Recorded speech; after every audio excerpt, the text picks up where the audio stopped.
Hola, ¿qué tal amigos? Esto es Así, punto. El señor Hernán Pereira sigue de vacaciones y nosotros hemos tomado su lugar el día de hoy. Mis redes sociales, @Carodelas, Carolina de las Alas, mi nombre completo para quienes no me conozcan. Y la verdad que es un placer para mí estar hoy aquí con ustedes porque hasta ahora solamente había experimentado este formato a través del podcast, cuando éramos solamente audio. Es Así, punto. Ha ido creciendo y ahora estamos en YouTube. Así que para seguir un poco con las reglas del juego que ha impreso el señor Hernán Pereira en este buen podcast, ahora hecho video, pues vamos a ir con los 3 temas para el día de hoy que en lo particular me han parecido ideales para hacer este debut. El número 1 es mi opinión sobre la Conmebol y la FIFA con respecto a los actos de violencia que sucedieron en esta fecha número 6 de las eliminatorias. Para mí es inconcebible cómo se están tirando la pelota todas las instituciones y al final parece que nada ha pasado cuando en realidad todo ha sido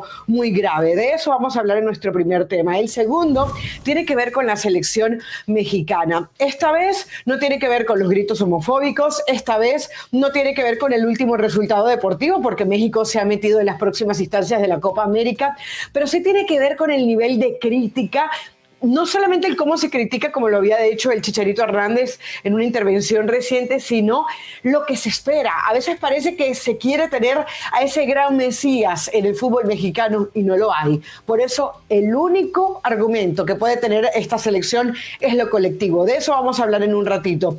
Y tercero, y no menos importante, tiene que ver con el muñeco Gallardo. Y esto tiene que ver un poco con lo que tiene que ver nuestro conductor del programa, el señor Hernán Pereira, porque sabemos evidentemente que él es hincha del Millonario, pero yo tengo una sensación de vacío con el muñeco Gallardo. De eso vamos a hablar el día de hoy, día justamente donde fue su debut en la Liga de Arabia Saudita. Así comienza, es así, punto.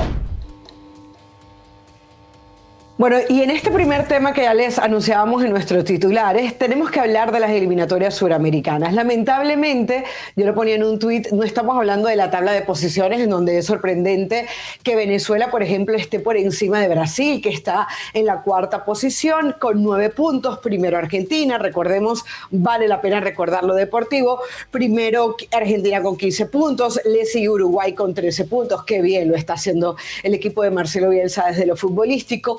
Colombia con 12 puntos es el único equipo invicto, más allá que viene de ganar su primer partido como visitante. Antes solamente había obtenido un par de empates. Venezuela tiene 9 puntos, le sigue Ecuador con 8 y Brasil 7. Es decir, en este formato, en donde van a ir 48 selecciones al próximo Mundial de Fútbol del 2026, estos 6 equipos estarían clasificados. Repito, Argentina, Uruguay, Colombia, Venezuela, Ecuador y Brasil, en ese orden. Se supone que nosotros deberíamos estar hablando de lo deportivo, se supone que deberíamos estar hablando de lo urgente que necesita la selección brasileña, un nuevo entrenador, si no pueden seguir esperando por Ancelotti, quien además mi impresión es que se quiere quedar en Madrid, pues eso es un tema de conversación. Saber quiénes son los nuevos líderes de esta selección brasilera, en donde por ejemplo hoy no está Neymar, y además de la cantidad de lesionados que tiene. Uno entiende que Gabriel Jesús no termina de ser ese delantero que pueda hacer la diferencia, en donde no le terminan de dar la oportunidad a Endrick, en donde hay problemas con los laterales de la selección brasilera. En fin, pudiéramos hablar de eso. Pudiéramos hablar, por ejemplo, también del caso Scaloni. ¿Qué va a pasar con Argentina? Y así cada uno de los temas, lo que está haciendo Néstor Lorenzo, cómo va consiguiendo al equipo y le falta contundencia al equipo colombiano, o lo de Venezuela, que no deja de ser sorprendente, más allá de que muchos esperaban que Venezuela ganara como visitante y aprovechar el mal momento de Perú. También hay que entender, y por cierto, que votaron a Reynoso de Perú, hay que entender también lo que es capaz de hacer esta selección Vinotinto, en donde se adapta a cada uno de los rivales. Sería maravilloso, me encantaría enfocarme en todo eso, pero no lo puedo hacer el día de hoy, porque no hablar de lo que quiero hablar el día de hoy sería mirar para el otro lado y hacer exactamente lo que está haciendo la FIFA y la Conmebol. Yo viví una indignación tremenda, como seguramente muchos de ustedes, cuando veíamos cómo se atrasaba ese partido entre la selección de Brasil y Argentina en el Maracaná, cuando veíamos cómo muchos de los aficionados argentinos eran reprimidos por la policía de Brasil, la policía en este caso de Río de Janeiro. Y no voy aquí a no voy a decir, pero es que los argentinos son unos santos, sabemos que tienen grandes problemas a nivel de barras bravas, en donde, por ejemplo, cuando se juega un clásico no pueden ir hinchas de un equipo al estadio del otro. Realmente es muy triste lo que se está viviendo en el fútbol argentino, pero estas imágenes realmente nos quedaron doliendo nuestro corazón. Yo me acuerdo, sí, esa imagen que vemos de ese chico llorando, hay otras que tal vez nos veamos de un señor con su niño en los brazos, pidiendo que por favor lo dejaran salir de las gradas y poderse refugiar. El Dibu Martínez tirando golpes, ya veremos luego si eso estaba bien o no, pero el Dibu Martínez tirando golpes, y ahí veíamos a De Paul, por ejemplo, hablando con la policía y pidiendo que dejaran de reprimir a los hinchas argentinos. Todas estas imágenes nos dolieron, las vimos, nos molestó. Aquel hincha también todo ensangrentado. Ahí vemos al Chiquitapia también conversando con parte de los dirigentes del fútbol brasileño, en fin. Imágenes que le dieron la vuelta al mundo, sobre todo porque había un tal Leo Messi en la cancha. A eso tenemos que sumarle lo que pasó más tarde en Perú, en Lima, cuando en un partido donde no se atraían tantos los focos, pasaban cosas que me parecen que incluso llegaron a ser mucho peores. Gracias a Dios no hubo incidentes físicos, vamos a decirlos, de mayor magnitud, pero lo que sucedió me parece incluso más grave porque va directamente en contra no solamente del espectáculo, sino de los jugadores de fútbol. Nahuel Ferraresi, por ejemplo, jugador de la selección Minotinto, fue uno de los agredidos por la policía de este país cuando ellos, para quienes no hayan vivido o no sepan qué fue lo que pasó. En primer lugar, se dio algo que yo no había visto jamás, y es que la migración, el Departamento de Migración de Perú empezó a hacer control en las afueras del estadio, así como lo ven, dicho por la cuenta de Twitter de Migraciones de Perú, en donde dice, y le pido a la producción que nos deje esa imagen: Migraciones Perú, junto a la Policía Perú, realizará control de identidad de personas extranjeras en el Estadio Nacional previo al partido Perú-Venezuela. Mire lo que dice: tantos nacionales como extranjeros, todos nos identificamos y contribuimos a la seguridad y orden interno. Antes me estás diciendo que vas a realizar el control de identidad de personas extranjeras y después me dices nacionales y extranjeras. Si vas a ver un tema de migración, evidentemente es para los extranjeros. ¿Y quiénes iban a ser los extranjeros que iban a estar visitando ese día el estadio? Iban a ser venezolanos. No se utiliza un recinto de estos para ver quién está legal o quién está ilegal.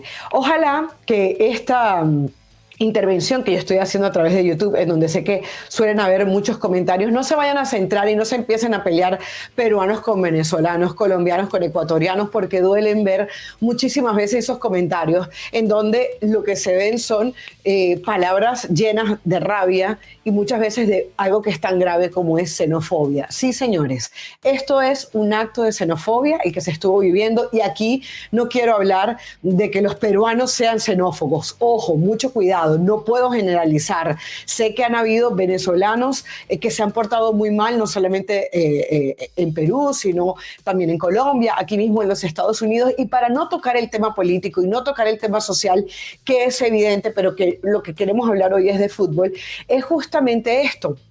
Se da esa situación con los aficionados venezolanos y posteriormente, después de que se da el resultado 1-1, partido en el que terminó empatando Venezuela con gol de Jefferson Savarino, después del gol de Yotun, algunos jugadores venezolanos pues fueron hacia la afición venezolana, fueron muchísimos. Recordemos que se calcula que hay 1.500.000 venezolanos en Perú el día de hoy. Fueron a celebrar con su afición y a agradecerles el apoyo, cuando vemos después ahí la imagen de Jefferson Savarino y, por supuesto, los peruanos que habían marcado el gol y el lamento, ¿no?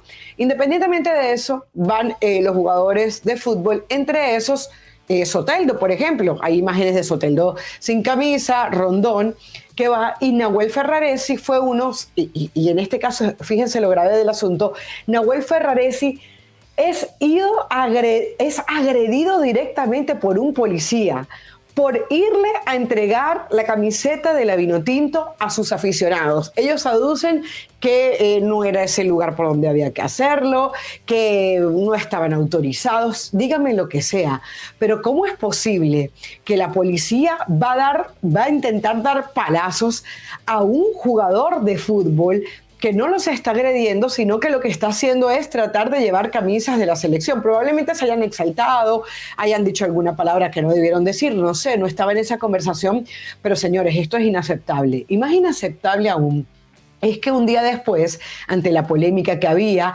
ante los pronunciamientos de periodistas de todas las nacionalidades, mostrando esto y mostrando las imágenes del Brasil-Argentina, la Conmebol haya tenido el tupé de pasar un comunicado en donde ellos, después de decir un montón de cosas que están en contra de la violencia, etcétera, etcétera, dice: la Conmebol condena toda forma de violencia y cooperará siempre con acciones que apunten a desterrar la violencia, el racismo, la xenofobia y la discriminación. Perfecto, hasta ahí. En ese sentido, se viene trabajando sistemáticamente en la erradicación de este flagelo que afecta al fútbol suramericano y mundial, y se pone a disposición para continuar colaborando en toda la iniciativa que busque erradicar intolerancia y la violencia en el deporte. Muy bien, todo hasta ahí.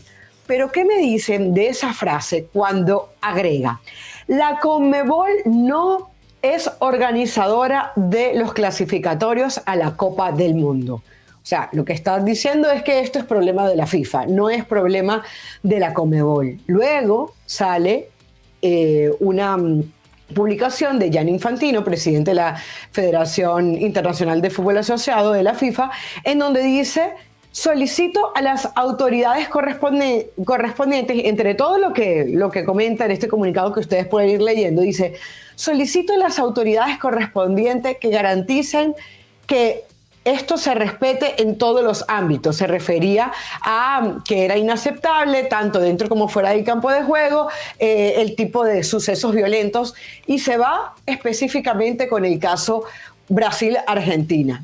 Yo particularmente, como venezolana y como seguidora del fútbol suramericano, me sentí que la FIFA no le estaba dando importancia a ese partido entre Perú y Venezuela. ¿Qué pasa si Nahuel Ferraresi se llamara Lionel Messi? ¿Qué pasa si Nahuel Ferraresi se llamara Dibu Martínez, que tiene un poquito más de nombre hoy en el contexto latinoamericano y mundial del fútbol? ¿Qué pasa si Nahuel Ferraresi, no sé, fuera Gabriel Jesús o Luis Díaz o James Rodríguez? ¿Es que acaso valoramos solamente lo que le pasa a un jugador de fútbol por de quién se trata, por nombres propios? Realmente yo estoy muy decepcionada porque siento que la Conmebol y la FIFA no han sido lo suficientemente enérgicos. No vale con un comunicado. Esto hay que hacerle seguimiento. De hecho, sé que la AFP, en una nota que encontrábamos, contactó esta agencia de noticias a la FIFA, preguntó si ya habían hecho algo. Al parecer, y como es normal, tienen que recaudar más pruebas, pero yo lo que no quiero es que esto se quede en un tema viral. Lo que me desagradaría mucho es que no haya una multa, por lo menos de orden económico, una advertencia para las asociaciones de fútbol de Perú y para la Confederación Brasileña de Fútbol.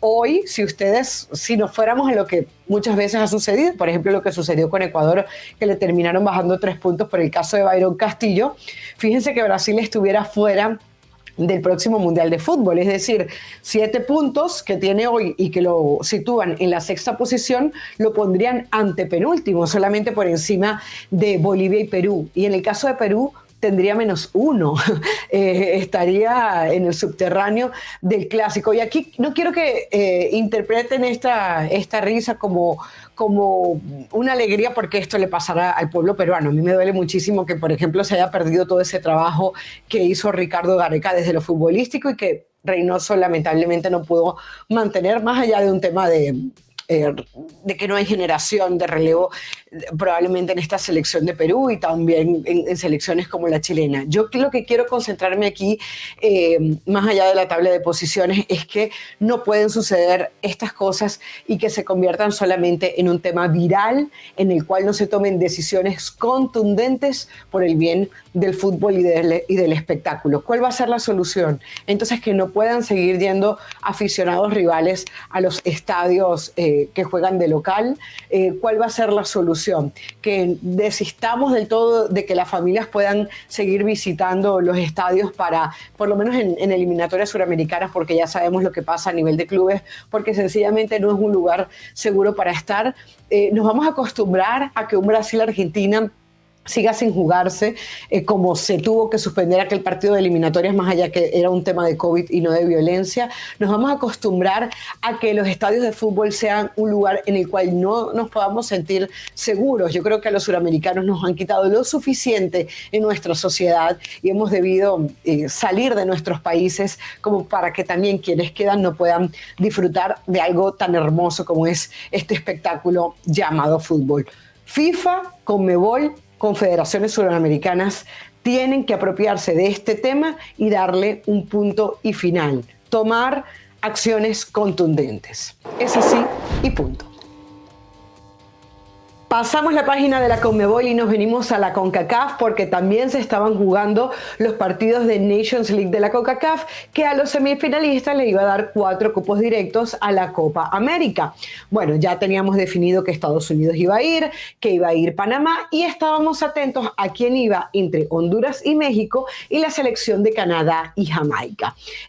Hubo toda una polémica, por ejemplo, en el partido Canadá-Jamaica se dieron 12 minutos de reposición, eso no alcanzó. Al final Jamaica es quien se termina clasificando de manera directa y ya saben toda la polémica que hubo alrededor del Honduras-México porque dieron 11 minutos de agregado, primero 9 y a eso le sumaron 2 hasta que México marcó. Ya yo senté mi posición, en un principio me parecieron demasiados minutos, pero luego, bueno, revisando un poco cuál es la tendencia que se viene dando desde el último Mundial de Fútbol y cuáles fueron las faltas y las pérdidas de tiempo y las ventanas de cambios, uno entiende que al final se tomó la decisión correcta. Muchos de ustedes no están de acuerdo, pero eso ya lo discutimos en Jorge Ramos y su banda, en nuestra cuenta de Twitter, así que por ahí pueden buscar cuál fue nuestra opinión al respecto. Pero lo que queremos hablar hoy es de lo estrictamente futbolístico con respecto al equipo del Jimmy Lozano, porque hoy empiezan a sonar algunos nombres. ¿Quién pudiese ser ese hombre que reemplace al Jimmy Lozano?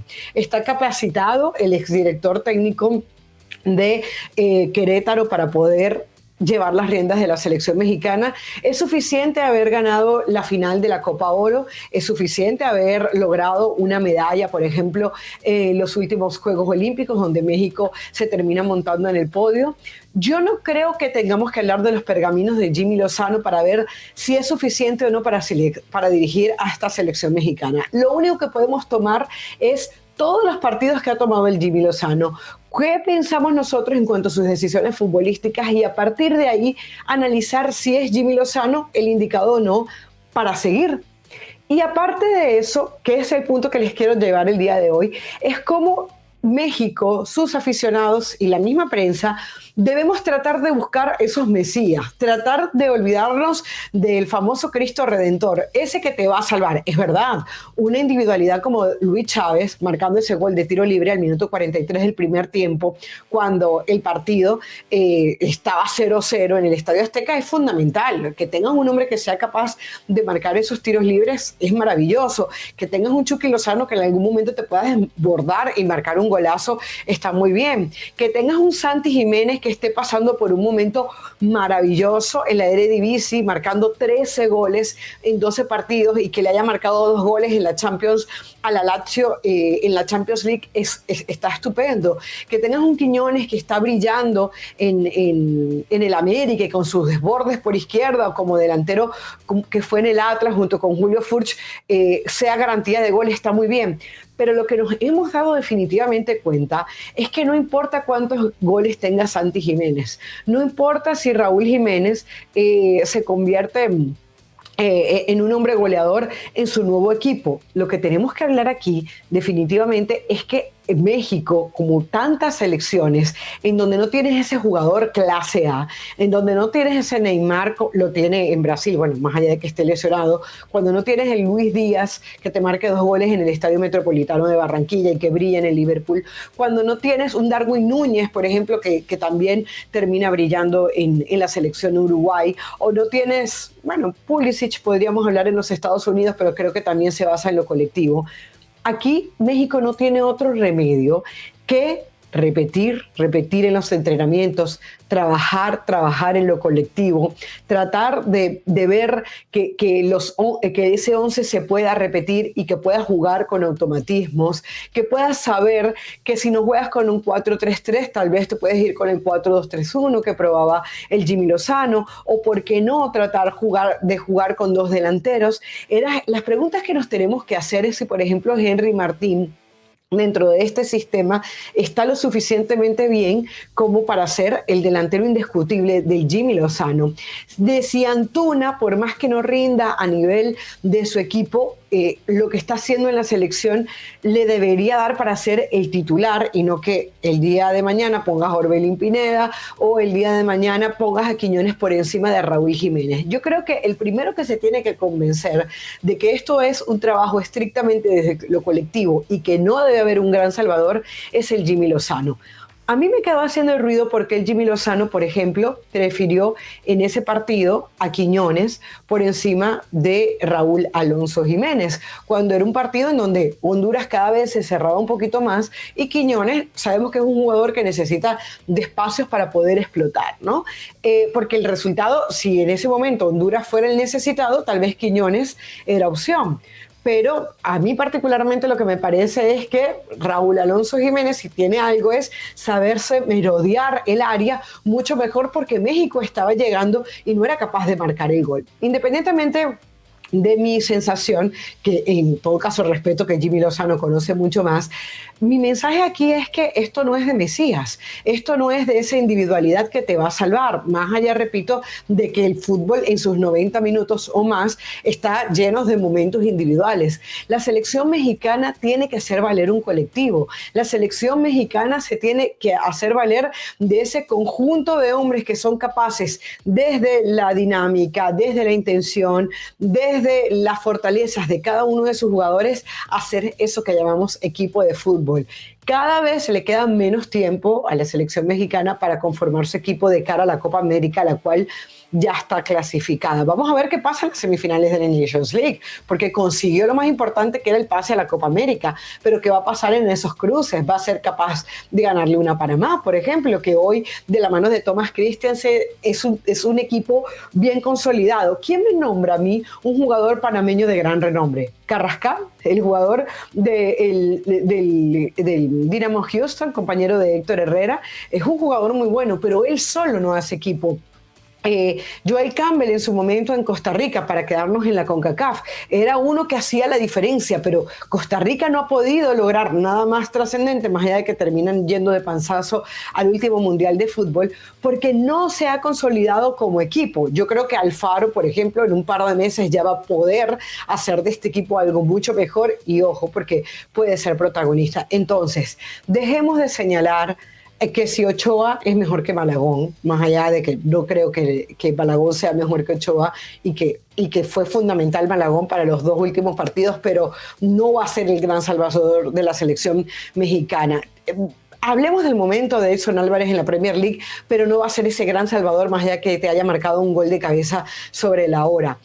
Hablemos de Quiñones como revulsivo, pero no como el hombre que tiene que entrar sí o sí para hacer la diferencia. Hablemos de Santi Jiménez y su jerarquía para, pese a haber errado 2 goles en esos 90 minutos, haber tenido los pantalones para marcar el primer gol necesitado México en esa tanda de penales. Todo eso está muy bien, pero no carguemos todo el peso sobre un solo jugador y por supuesto no carguemos todo el peso sobre el Jimmy Lozano. No digo en el tema técnico y táctico, él es el que lo tiene que responder, pero sí en cuanto a la escogencia de los nombres. Dejémoslo trabajar y veamos en esta Nations League las semifinales y si llega una hipotética final, a ver cómo lo maneja y si está desde lo colectivo preparado para llevar a México a otro paso en la Copa América y, ¿por qué no?, soñar en la próxima Copa del Mundo. No soñar con un título mundialista, soñar por lo menos con ese famoso quinto partido. No tiene individualidades salvadoras la selección mexicana. Tiene que trabajar desde el equipo y desde los 11 futbolistas que arrancan en cada partido. Es así y punto. Bueno, y es momento de ir cerrando nuestro trío de temas de Es Así, punto, con uno que seguramente el señor Hernán Pereira, normalmente conductor de este espacio, le va a gustar, porque tenemos que hablar de Marcelo el Muñeco Gallardo. Se dio su debut el día de hoy como director técnico, un año después, un mes y un día después de haber dirigido su último partido con River. Lo hizo, si no estoy mal, el 23 de octubre del año pasado, en un partido amistoso contra el Betis. Y bueno, ahí fue su adiós con el equipo millonario, con el cual estuvo 8 años y medio, desde el año 2014, junio del 2014, hasta, como les dije, octubre del 2022. Aquí lo tenía anotado. Yo creo que cuando nos anunciaron que se iba para la Liga de Arabia Saudita, quienes respetábamos lo que hacía el Muñeco Gallardo sentimos una decepción. No sé qué les habrá dicho aquí el señor Hernán Pereira, y yo entiendo, y creo que si yo fuera el Muñeco Gallardo tampoco lo hubiese hecho.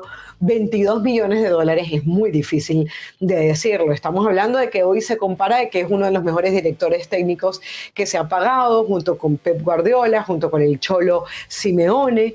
Entiendo que también a Julen Lopetegui le habían ofrecido esta posibilidad, y además que tiene un equipo que puede llegar a ser competitivo, porque estábamos viendo, por ejemplo, la alineación de ese partido que empató el día de hoy ante el Ettifaq. Aparece Fabinho, un tal Fabinho, campeón de Champions League. ¿Se acuerdan aquella final contra el Tottenham, donde fue titular 2018-2019? Finalmente el Liverpool se hace campeón, y bueno, ahí estaba Fabinho. Está un tal Karim Benzema. Bueno, lo de Karim Benzema, para mí un despropósito también no verlo hoy en Europa. Y Luis Felipe, el defensa brasileño, que entre otros equipos pasó por el Betis, por la Lazio, por el Salernitana. Eso. Hoy parte de ese 11 titular, que termina debutando y empatando 1-1. Por cierto, Wijnaldum abrió la cuenta para el Ettifaq, al Ettifaq, en el primer tiempo, y lograron empatar. Pero más allá de estas cosas que yo les pueda decir y que encuentro a través de la página de Olé, que es la página por excelencia en Argentina, en donde tú puedes seguir el fútbol de Argentina, más allá de eso, Marcelo Gallardo se va a perder del radar. Marcelo Gallardo deja de estar en el foco. Y si no, pregúntenle a Benzema, pregúntenselo a Cristiano Ronaldo y a tantos jugadores que se han terminado yendo a la Liga de Arabia Saudita. Yo repito, yo no me voy a meter en el bolsillo de nadie, pero estrictamente desde lo deportivo, siento que nos estamos perdiendo la oportunidad de ver a un gran entrenador de fútbol, porque estar 8 años y medio en una institución como River Plate, en un fútbol como el fútbol argentino, se dice muy fácil, en donde ha habido un carrusel constante de rotación de entrenadores. Se aleja mucho de, por ejemplo, de la Premier League, que tienen un poquitico más de paciencia. Se parece más como al fútbol mexicano, en donde se repiten los mismos nombres. Y Gallardo, con todas las necesidades que puede tener un equipo como River Plate, supo mantenerse evidentemente a costa de títulos. 14 títulos tuvo el Muñeco Gallardo en River. Y no solamente hablemos de títulos, hablemos de las formas, de cómo este equipo nos engolosinó, nos encantó por lo que era capaz de hacer, y además lo económicamente productivo que era. Por ahí encontramos un buen análisis de todos los jugadores que vendió Marcelo Gallardo, de hecho en esta página que encontramos en Olé decía como que los pibes de Gallardo, y había otra nota de la agencia de noticias Telam en donde hablaba de todos los jugadores que vendió Marcelo Gallardo, y le pido a la producción que nos ponga ahí la lista, que está mucho más específica. Fíjense, Julián Álvarez, por él le entraron 27.5 millones de dólares a River Plate. Se vendió por mucho más, pero por quedarse con porcentaje fueron 27 17.5 millones recientemente. Driussi a la MLS, 24.6. Ezequiel Palacios, Enzo Fernández, 18 millones. Lucas Martínez Cuartas, que fue de los primeros, 15.5. Craneviter, 9.3, también fue de los primeros. Gio Simeone, el hijo del Cholo, 7.4. Ramiro Funes Mori, 14.2. Al final, 187.3 millones de dólares le entraron a River en la época de Marcelo Gallardo. Entonces, estamos hablando de un técnico que no solamente ganaba títulos, sino que te hacía jugar bien, que te imponía respeto en el vestuario y todos los agregados que puedas mirar, y que además de eso vendía jugadores, te hacía productivamente, o sea, que el negocio valiera la pena, y con todo y que le llevaban jugadores, él era capaz de seguir haciendo equipos competitivos. Entonces, que esa máxima referencia que teníamos del director técnico suramericano hoy se vaya para Arabia Saudita, siento que estamos perdiendo verlo, gozarlo, ver si iba a ser lo mismo que Bianchi o se iba a poner a la altura de los Pochetinos, de los Bielsa, de los Simeones, con todo y que no nos puedan gustar su forma, si iba a poder responder. En algún momento se habló de que iba para el Barcelona, nos quedó dudas porque bueno, en ese momento Barcelona estaba en un momento de crisis, él dijo que se tenía que ir por un proyecto y eso me parece bien. Se habló del Mónaco, se habló del Olympique de Marsella. Entonces, ante esa posibilidad de tener esos proyectos, uno se sigue preguntando, ¿tomó desde lo deportivo la decisión correcta? Hay muchos, y esto no lo podemos descartar, que dicen que este sería su salto para el Newcastle o para el Chelsea, aprovechando todas esas conexiones que hay entre hoy los árabes y la Premier League. Se habla también de que pudiera ser el próximo director técnico de la selección anfitriona del Mundial del 2034. Ojalá sea verdad aquello que se dice que puede ayudar a sentar los cimientos de los en ese país, pero ¿ustedes realmente creen eso cuando está siendo contratado por un club? O sea, una cosa es que te esté contratando a nivel de selección y otra cosa a nivel de club. Más allá de que igual los clubes tienen que ver mucho con las selecciones nacionales. ¿Le darán el tiempo para hacer eso? ¿Él tendrá la paciencia para hacerlo? ¿Se está yendo solamente por el dinero o hay un proyecto deportivo? Independientemente de eso, independientemente de su debut el día de hoy con ese 1-1, independientemente de los Benzema, de los Fabiños, de los Luis Felipes que pueda tener en su equipo, siento que nos estamos perdiendo a un entrenador de fútbol, por lo menos por un tiempo. Probablemente después termine saltando, pero me quedo con esa sensación de que tuvimos que esperar más de un año de que Gallardo tomara un equipo y al final no vamos a poder ver, analizarlo, saber a qué juega con otros equipos que no sean River Plate. Y ojo, que no hemos tocado el tema de que está la posibilidad de que Scaloni se fuera de la selección argentina, y qué mejor sustituto para Scaloni si decide no seguir que Marcelo el Muñeco Gallardo. Habrá puesto en la cláusula de su contrato que si lo llama la selección argentina le daría prioridad. Bueno, veremos si lo hizo o no. En todo caso, Gallardo estará perdido del mapa futbolístico de todos los días por un buen tiempo. Es así y punto. Y así finalizamos nuestro trío de temas en Es Así, punto. Será hasta la próxima cuando no esté el señor Hernán Pereira o José del Valle. Con mucho gusto les estaré acompañando. Mientras tanto me pueden seguir a través de mis redes sociales, @carodelas en Twitter, en Instagram y siempre, por supuesto, a través de la banda o comentando partidos de la liga. Siempre por ESPN. Nos encontramos. Hasta la próxima.